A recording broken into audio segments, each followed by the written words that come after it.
concerning the sacred scripture or the word of the Lord from experience. The sense of the letter of the word, in which is the spiritual sense represented. It was given to see great purses, appearing like sacks, in which was hidden silver in great abundance.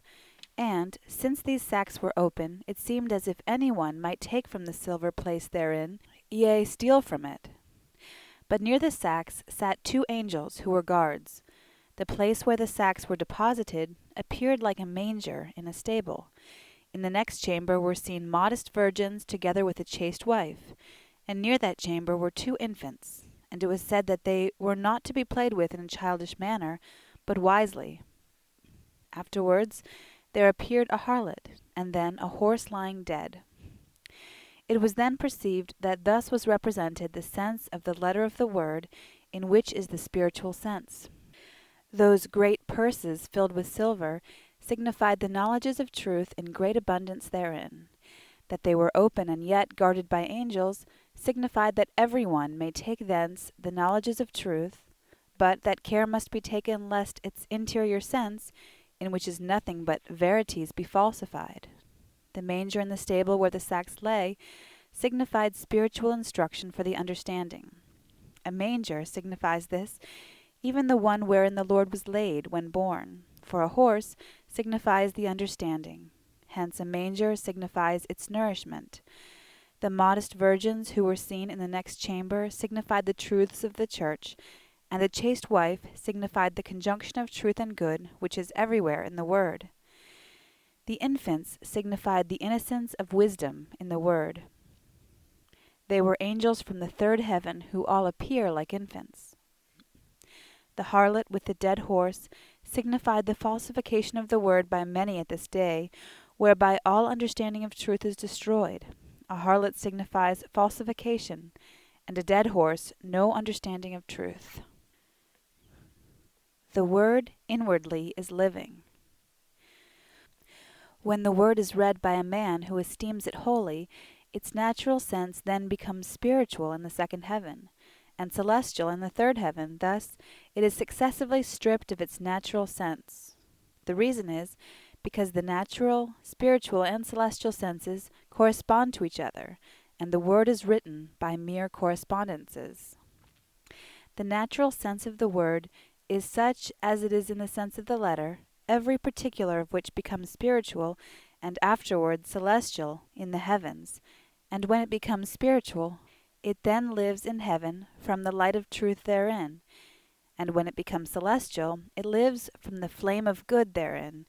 For spiritual ideas, with the angels of the 2nd heaven, derive their origin from the light existing there, which in its essence is divine truth. But the celestial ideas, with the angels of the 3rd heaven, derive their origin from the flame of good, which in its essence is divine good. For in the 2nd heaven there is a white light, from which the angels who are in that heaven think, and in the 3rd heaven there is a flaming light, from which the angels who are in that heaven think. The thoughts of angels differ entirely from the thoughts of man. They think by lights either bright white or flamy, which are such that they can never be described in natural language. From this it appears that the word is inwardly living, consequently that it is not dead, but alive with that man who, while reading the word, thinks holily concerning it. Moreover, everything of the word is vivified by the Lord, because with the Lord it becomes life, as the Lord also says in John, "The words which I speak unto you, they are spirit, and they are life." The life, which by means of the word flows in from the Lord, is the light of truth in the understanding, and the love of good in the will. This love and that light constitute together the life of heaven, which life with man is called eternal life. The Lord also teaches, "God was the Word, in him was life, and the life was the light of men." The difference in general between the natural, the spiritual, and the celestial. There are 3 heavens, the lowest, the middle, and the highest. In the lowest heaven they are natural, but their natural is derived either from the spiritual, which is of the middle heaven, or from the celestial, which is of the third heaven. In the second heaven they are spiritual, and in the third heaven celestial. There are also intermediate angels who are called spiritual celestial. Many from these are preachers in the highest heaven. The difference between the natural, the spiritual, and the celestial is such that there is no ratio between them, for which reason the natural can in no wise by any approximation approach towards the spiritual, nor the spiritual towards the natural. Hence it is that the heavens are distinct. This it has been given me to know by much experience. I've often been sent among the spirited angels, and I then spoke with them spiritually. And then, retaining in my memory what I had spoken, when I returned into my natural state, in which every man is in this world, I then wished to bring it forth from the former memory and describe it. But I could not. It was impossible. There were no expressions, nor even ideas of thought, by which I could express it. They were spiritual ideas of thought and spiritual expressions, so remote from natural ideas of thought and natural expressions that they did not approximate in the least. What is wonderful, when I was in that heaven and conversing with the angels, then I knew no otherwise than that I spake in like manner as I speak with men. But afterwards I found that the thoughts and the discourses were so unlike that they could not be approximated, consequently that there is no ratio between them. There is a similar difference between the spiritual and the celestial. I was told that there is a similar difference, and that it is such, that there is given no ratio or approximation between them. But as I could not be confirmed in this by my own experience, unless I was altogether an angel of the middle heaven, therefore it has been granted to some angels of the middle heaven to be with angels of the third heaven, and then to think and speak there with them, also to retain in their memory what they had been thinking and speaking, and afterwards to return into their own heaven. And they told me from that heaven that they were not able to express a single idea or a single word of their former state, and that it was impossible. And lastly they said that there is no ratio nor any approximation between them.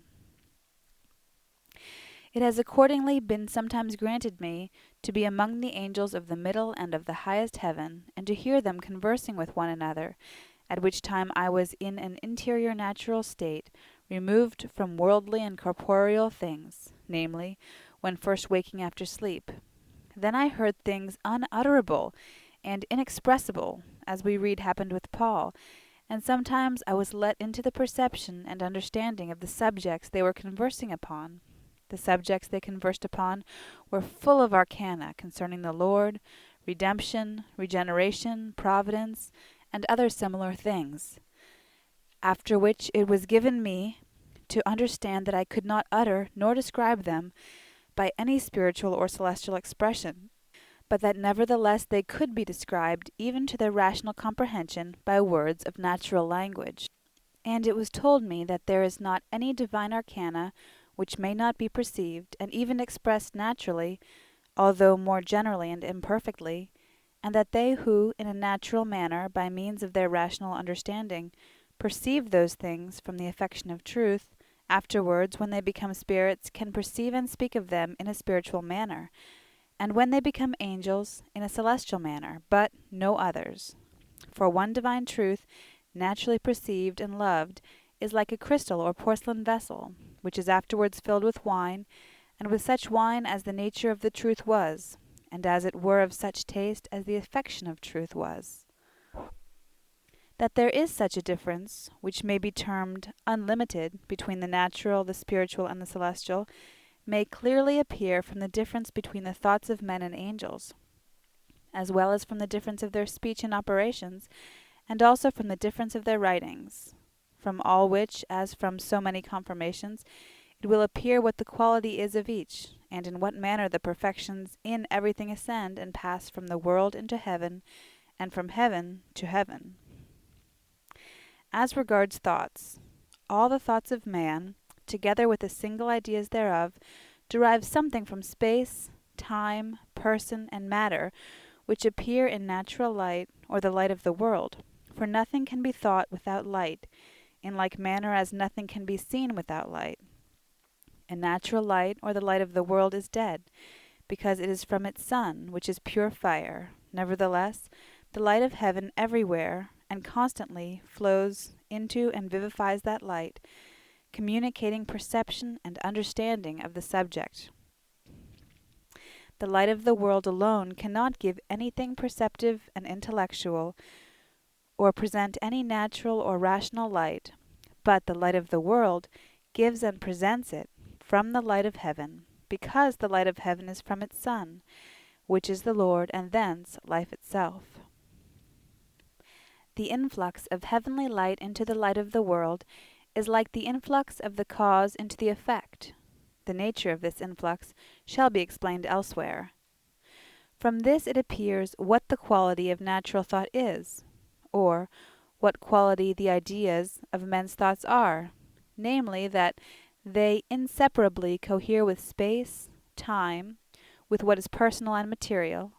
Consequently, such thoughts or ideas of thoughts are very limited and bounded, and thus gross, and to be called material. But the thoughts of the angels of the middle heaven are all without space, time, or what is personal and material, for which reason they are unlimited and unbounded. The objects of their thought are spiritual, like the thoughts themselves, for which reason they think concerning those objects spiritually and not naturally. But with regard to the angels of the highest heaven, they have no thoughts, but perceptions of the things which they hear and see. Instead of thoughts, they have affections, which with them are varied in like manner as thoughts are varied with the spiritual angels. As regards speech, the speech of men is according to their ideas of thoughts. For the ideas of thought become expressions when they pass into speech, for which reason the speech of man in every expression partakes of space, time, what is personal and material. But the speech of angels of the middle heaven is also like the ideas of their thought, for the words of speech express them. But the speech of the angels of the highest heaven is from the variation of their affections. But when they are speaking with the spiritual angels, they speak in a similar manner, but not so when conversing with each other. Since such is the speech of angels, and such the speech of men, therefore their speech differs so much that they have nothing in common. Their difference is such that man cannot understand a single expression of an angel, nor an angel a single expression of a man. I have heard the speech of angels, and retained the expressions, and I afterwards examined whether any expression coincided with any word of the speech or languages of men, and there was not one. Spiritual speech is the same with all, and is implanted in every man, and he comes into it as soon as he becomes a spirit. As regards writing, it is similar to their speech.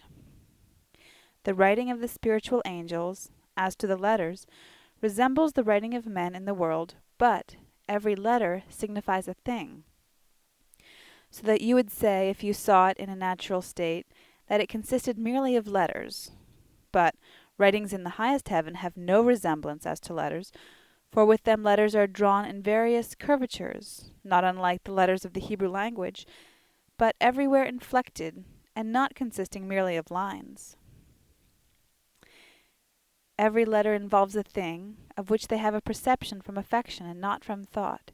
Hence it is that the natural comprehends nothing of spiritual writing, nor the spiritual of natural writing, neither does the spiritual comprehend anything of celestial writing, nor the celestial of spiritual writing, unless he is with the spiritual. Their operations, which are many, are similar, for every one is in some work. How the spiritual work cannot be described to the natural, nor can it be described to the spiritual. How the celestial angels work, for they differ as much as in their thoughts, speech, and writings.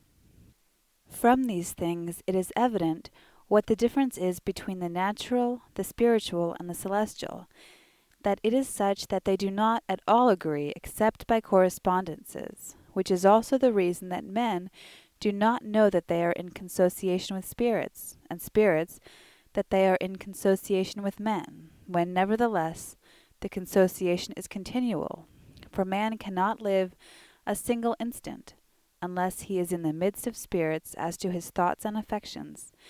Neither can a spirit or angel live a single moment unless he is with man. The reason is because there is a perpetual conjunction from firsts to ultimates, thus from the Lord to man, and conjunction from creation is effected by correspondences, and flows in through angels and spirits. Everything celestial flows into the spiritual, and the spiritual into the natural, and terminates and subsists in the ultimate of this, which is the corporeal and material. Without such an ultimate, into which the intermediates flow, there is no subsistence, otherwise than like a house built in the air, wherefore the basis and the foundation of the heavens is the human race. No angel knows that there is such a difference between the natural, the spiritual, and the celestial. The reason is because an angel does not change his state, nor pass from a spiritual into a natural state, and thus be able to explore the differences.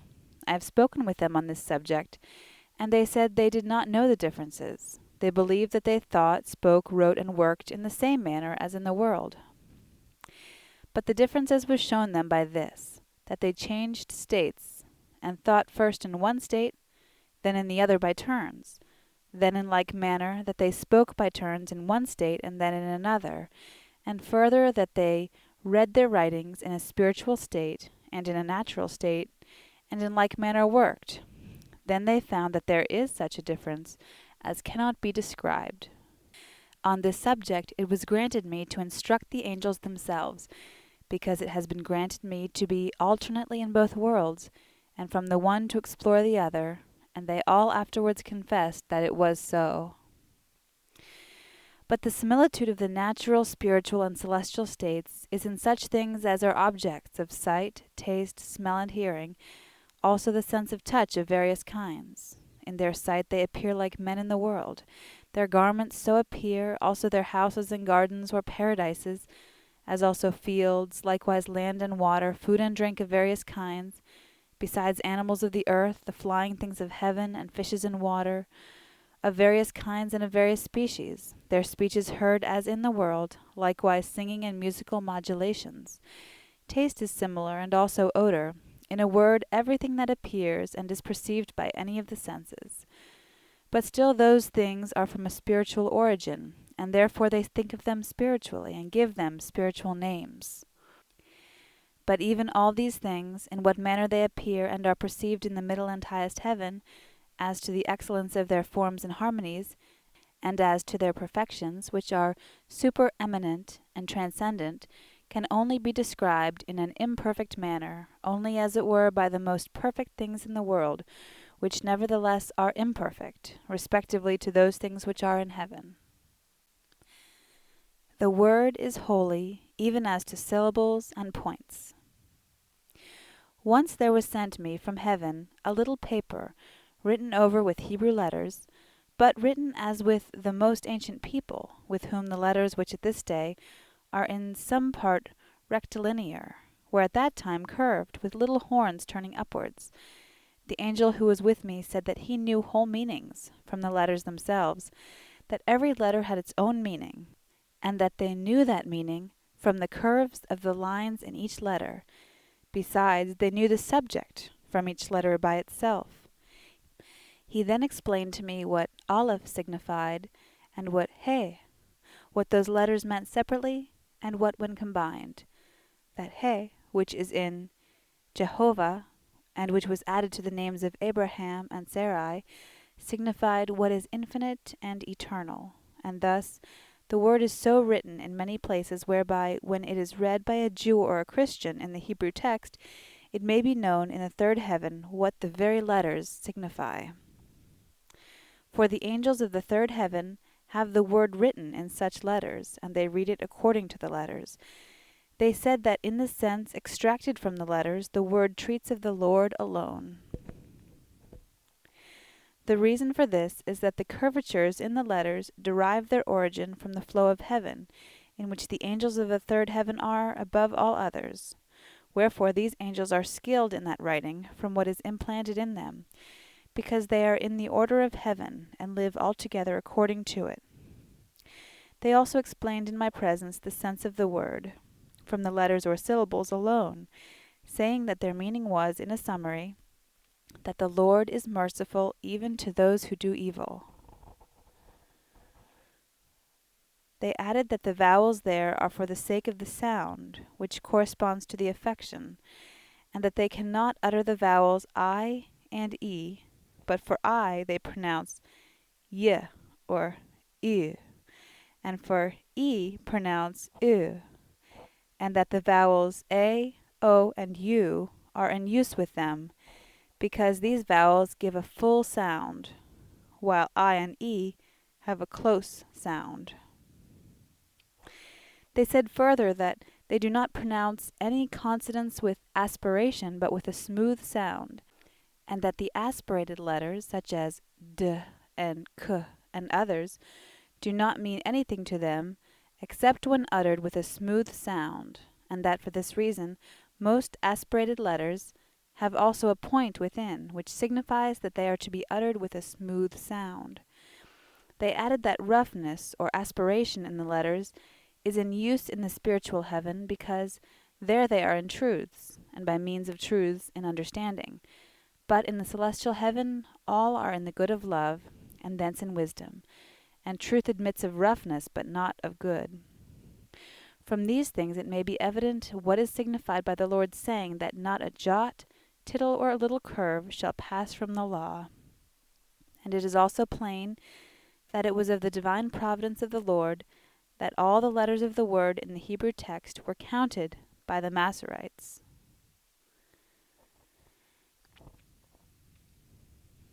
The spiritual sense of the word and its natural sense. I have spoken at times with spirits who did not wish to know anything about the spiritual sense of the word, saying that its natural sense is the only sense of the word, and that this is holy because it is from God. And they asserted that if the spiritual sense were to be accepted, the word in the letter would become nothing. There were many who insisted upon this, but they were answered from heaven that the word without the spiritual sense within it would not be divine, and because the spiritual sense is its soul, it is thence divine, yea, living, for without it the letter would be as it were dead. The very holiness of the word consists in this. The word may thus be compared to the divine man, who is the Lord, in whom there is not only the divine natural, but also the divine spiritual and the divine celestial. It is on this account that the Lord calls himself the Word. And the angels said that the very holiness of the word is in the sense of its letter, and that this is more holy than the other senses, which are internal, because it is the complex and containant of the rest, and is like the body living from the soul. Thus the word in the sense of the letter or the natural is in its fullness, and also in its power, and by means of it man is in conjunction with the heavens, which, without the sense of the letter, would be separated from man. Who does not know and acknowledge that the word in its bosom is spiritual, but where the spiritual is stored up, has hitherto lain concealed? But because the spirits who stood for the sense of the letter alone were not willing to be convinced by these reasons, the angels brought forward innumerable passages from the natural sense, which could never be comprehended without the spiritual sense. As in the prophets, where mere names are heaped up, where many kinds of animals are mentioned, such as lions, bears, oxen, bullocks, dogs, foxes, owls, Egypt, dragons, as also mountains and forests, besides many other things which would have no meaning without the spiritual sense. What, for instance, should be understood by the dragon, who is described as red, having 7 heads, and upon the heads 7 diadems, and who by his tail drew down the 3rd part of the stars of heaven, and who sought to devour the offspring which the woman was about to bring forth, and that 2 wings of a great eagle were given to the woman, that she might fly into the desert, where the dragon cast after her water as a river out of his mouth. Again, without the spiritual sense it could not be known what should be understood by the 2 beasts of the dragon, the one ascending out of the sea like a leopard, with feet as of a bear, and a mouth as of a lion, and the other beast ascending from the earth, of which it is spoken in the Apocalypse. Again, what is there meant in the 6th chapter of the Apocalypse by the horses which went forth when the Lamb opened the seals of the book? First a white horse, afterwards a red one, then a black, and finally a pale horse, besides all the other things in that book. Also what is meant in Zechariah by the 4 horns and the 4 artificers, by the lampstand and the 2 olive trees near it, by the 4 chariots going forth between 2 mountains, to which were horses, red, black, white, and grizzled.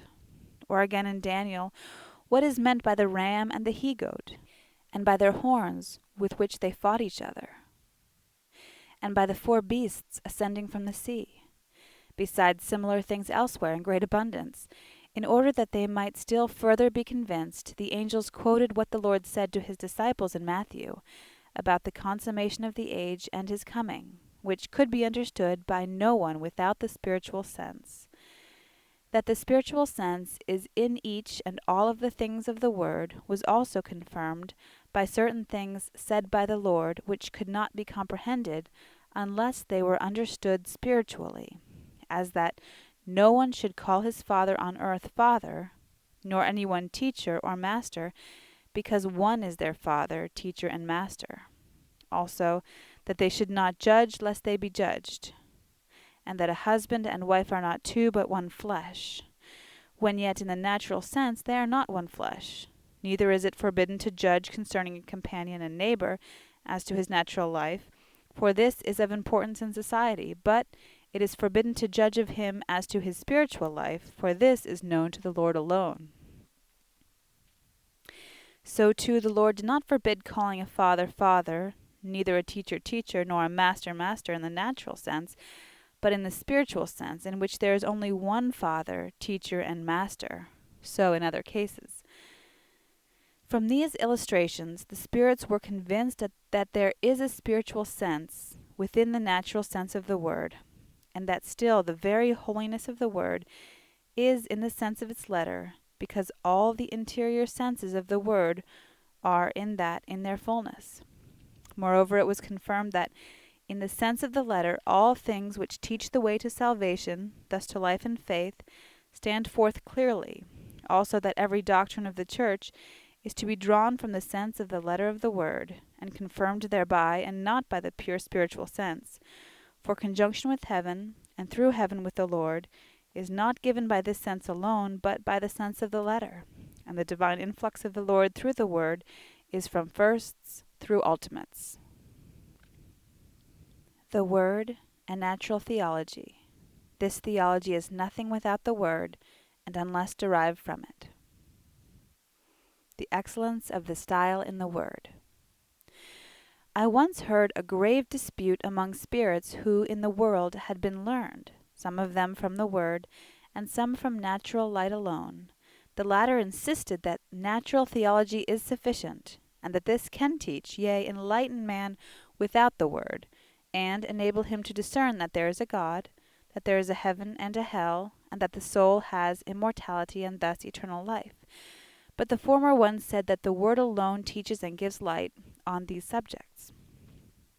The spirits who were for natural theology alone greatly infested those who were for the word, and this for several days, thinking at heart, and at last saying that the word is not anything, that it is written in a style so simple, and at the same time so obscure in very many places, that no one can be taught, and still less be enlightened by it, and that the writings of the learned by far surpass it, as for instance the writings of Cicero, Seneca, and of some of the learned at this day.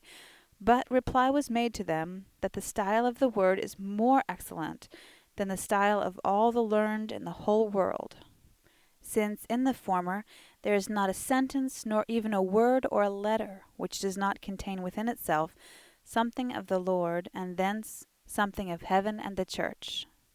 For the word is from God, and thence in its bosom it is spiritual, and this divine lies hidden there interiorly, as the soul is hidden in the body. And when man reads it devoutly, this divine is unfolded in order before the angels, who are affected by the spiritual sanctity enfolded therein, and this is communicated to man. Hence it is clear that the very style of the word, however simple it may appear, is infinitely superior to any style of the most learned in the world. For the latter, although the sense may be both elegant and sublime, still it does not affect communication with heaven, and thus Compared with the style of the Word, it is of no value at all. The spirits who were in favor of natural theology heard these things indeed, but still rejected them, because in the world they had utterly despised the Word, and those who despise the Word in the world, and confirm their contempt by passages from it, continue to despise it after death. For every principle adopted and confirmed in the world concerning God and the Word remains enrooted after death, neither can it be torn out. Since therefore these spirits did not communicate with heaven but with hell, they began to conjoin themselves with certain Satans there, till at length they and the Satans spoke in concert, and gnashing with their teeth, breathed the destruction of the soul of those who were in favor of the Word. Yet they could avail nothing at all, for the Lord was on the side of those who were for the Word, and Satan's on the side of those who were against it. Wherefore the former were received into heaven, but the latter were cast down into hell.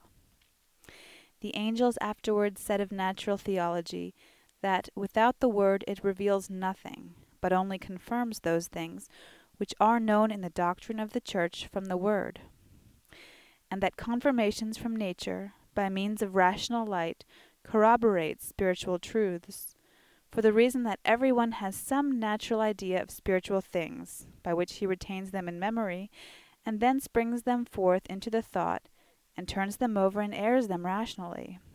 Wherefore, if confirmations are added from nature, the truth is corroborated.